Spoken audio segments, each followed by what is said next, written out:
may report na may ipinalabas po kayong memorandum order na nagsasabing subject pull out of Airport Police Department personnel deployed at NAIA terminals. Pwede po ba ninyong pakipaliwanag ito, GM sir? Oo naman, Ariel. Una-una, mali yun. Mali pagkainaunawa nila.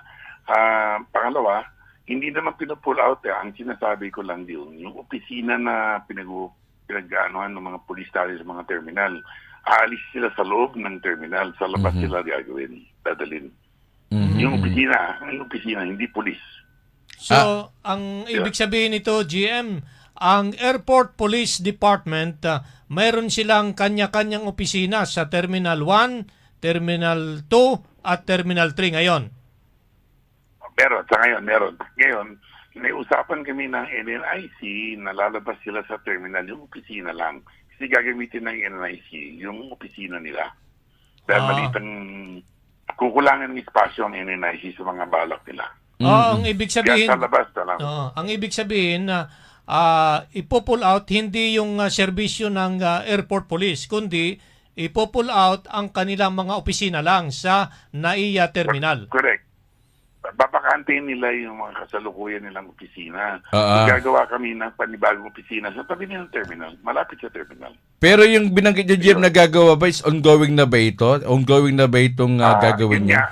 Hinahanapan ng magandang location at gagawin kagad namin ng AGM for security namin kasama yung engineering natin. So, actually, nakausap ko nga sila kanina. Binanggit ko, ano ba yung pinagkalat ninyo? Nakausap naman pala nila yung mga ibang mga department heads sa Airport Police. In-explain nila yun. Ewan ko kung bakit nagkagaroon ng kwento. Hindi naman totoo yun eh. Kaya nga po GM, tumawag kami agad. Alam mo naman po sa social media, di ba? Tapos magdugtong na yun naman mga mismong balita. Kaya sabi nga namin, umuusok pa lang, wala pang apoy, agapan na para ma-correct sa ere. Kasi sa social media kumalat yan, GM, alam mo naman social media ngayon, mabilis pa sa kidlat yan. Totoo yun.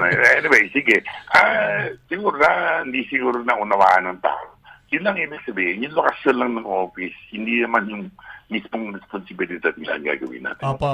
Pero GM, pwede po ninyong pakipaliwanag kung ano ba talaga ang responsibilidad ngayon ng ating mga airport police? Well, alam naman natin, nasa usapan naman natin yun, na ang airport police ay pananatiliin yung kabutihan at katahimikan ng mga ating paliparan. Nasa batas yun. So, hindi sila pwedeng umalis basta-basta. Nagpapatrolya pa rin sila sa loob at labas, lalo na sa labas. At sa loob din, para makapag-responde kung meron mga hindi magandang pangyayari. Okay?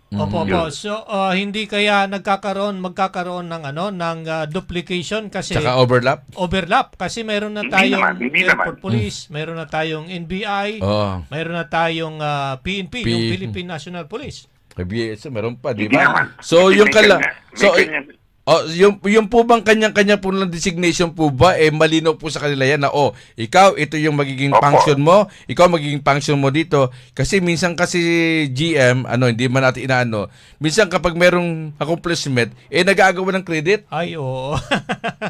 Hindi naman, alam mo, totoo yun, ina-admit ko na meron agawan ng credit. Totoo yun. Pero ang totohanan niyan, may kanya-kanya silang responsibilidad. Alam naman nila yan eh. Hindi naman natin inaagaw o pinababa yung kanyang mga responsibilidad.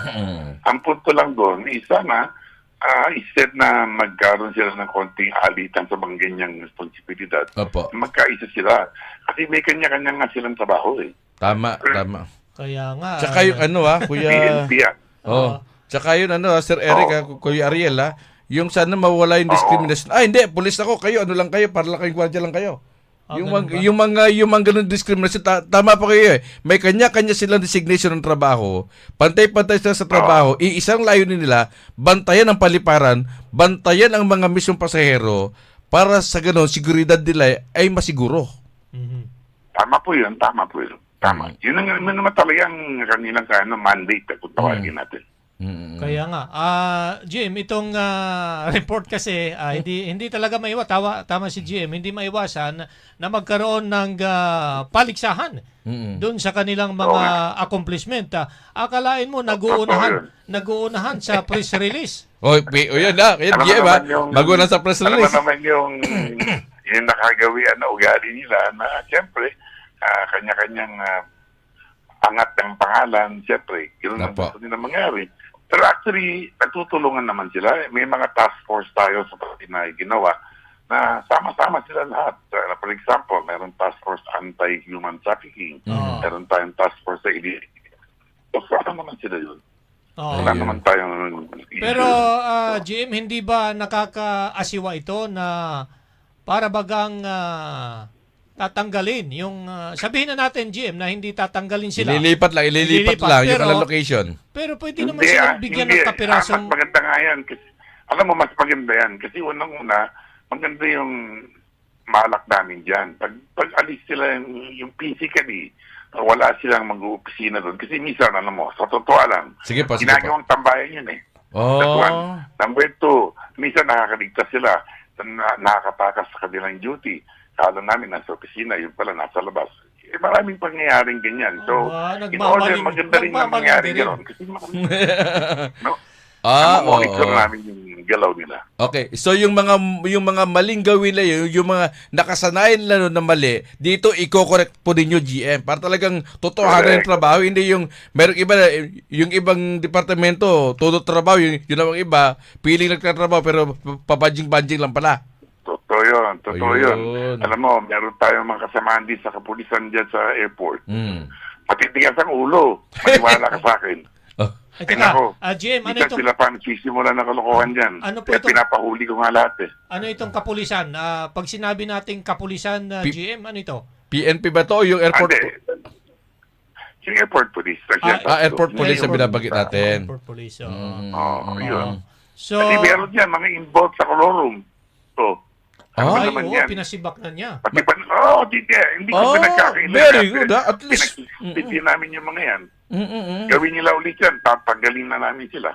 Tama, at least dito GM ay talagang mayroon kayong order na akala lang nagbibiro kayo. Maganda talaga may nasampulan na kayo. At maganda Kuya Ariel mayroon pa rin sasampulan para pagbuti ng trabaho kasi yung iba pangarap nila na magtrabaho. Pangarap na magtrabaho sa airport police, sila yung pangarap ng iba, sa kanila, nandyan na sila tapos ayaw pala pagbutihin. Totoo yun.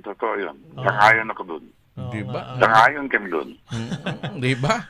Yung iba, apply doon, hindi makapasok-pasok.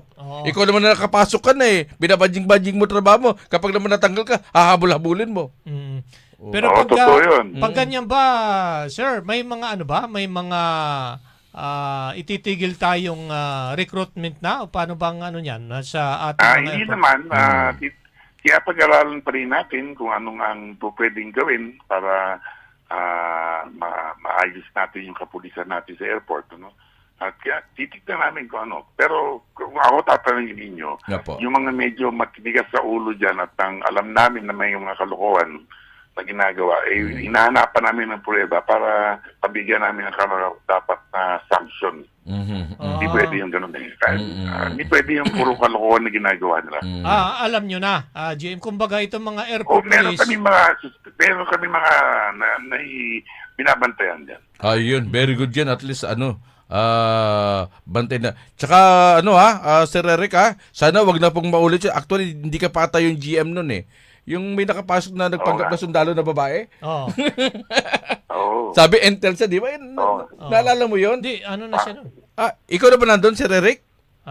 Siya na GM kasi bago yun. Bago. Marami ng kaso dumaan sa atin eh. Opo. Hindi ko na maalala pero yan, ina-action namin agad. Ayun yun naman kasi Sir ano doon GM, for security naman talaga to. Di ba kailangan? Totoo yun. Tama naman yun. So, GM, itong ating mga airport police, kausapin nyo po ngayon, nakikinig po sila, nakamonitor sa inyo, at payo po ninyo at kung ano po ang inyong nais na iparating sa kanila at sa mga empleyado po ng MIAA. Go ahead po, GM. Well, magtrabaho sila ng tama, maayos, Huwag na silang sumama sa mga kalokohan na nangyayari dyan sa labas. So, importante yun. So, yun ang isang warning ko sa kanila, ayusin nila yung trabaho nila. Kasi yun ang sinumpaan nilang trabaho eh. Tama So, naman. dapat maganda. Oo, gawin nila yung trabaho nila. Gagawin din namin ang trabaho namin. At saka ang kagandahan sa inyo, GM, pag mayroon naman magandang nagawa na airport police, binibigyan ninyo ng parangal kung pagkilala kada flag raising Oo ceremony. naman. Oo, totoo yun. Kada namin, meron kaming sasagap na balita na ginawa ng isang kapulisan natin, binibigyan namin ng karapat-dapat parangal. Oo, at saka ang alam namin, kabibigay lang ninyo ng increase ng kanilang mga sweldo, GM.